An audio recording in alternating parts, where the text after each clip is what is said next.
Le détail invisible qui peut te faire payer 2 fois l'isolation, la vapeur d'eau dans l'isolation. Un isolant ne fait pas tout, loin de là. Par contre, il peut prendre une responsabilité importante dans les désordres qui apparaissent après travaux. Ce qui peut ruiner ton isolation, en fait, c'est l'humidité. L'air de ta maison contient de la vapeur d'eau et cette vapeur traverse l'isolant. Et si la composition de la paroi n'a pas été réfléchie, la vapeur d'eau peut se condenser à l'intérieur des parois. Résultat, en fait, l'isolation se détériore, c'est-à-dire que tu te retrouves avec deux problèmes. Ton isolant n'a plus du tout la même performance, du coup tu vas devoir compenser avec plus de chauffage en hiver ou plus de climatisation ou plus d'inconfort. Et deuxième problème, ton isolant se dégrade et peut rejeter des particules toxiques dans l'air de ta maison qui ne sont vraiment pas top pour ta santé.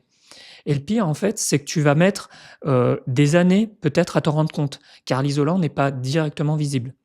Et quand ça le devient, que tu aies acheté le bien en pensant que l'isolation avait été refaite ou que tu aies rénové en pensant bien faire, c'est rebelote, comme on dit, avec une grosse dépense à la clé, parce que qui dit refaire l'isolation, dit refaire aussi les cloisons.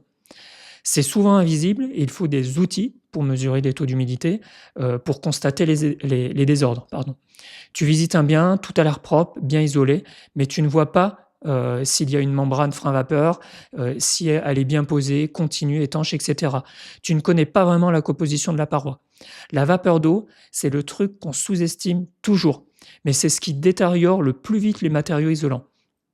Alors, en rénovation ou à l'achat, pense toujours à poser la question: quelle est la composition des parois? Est-ce qu'il y a un frein vapeur? Ou comment il est posé?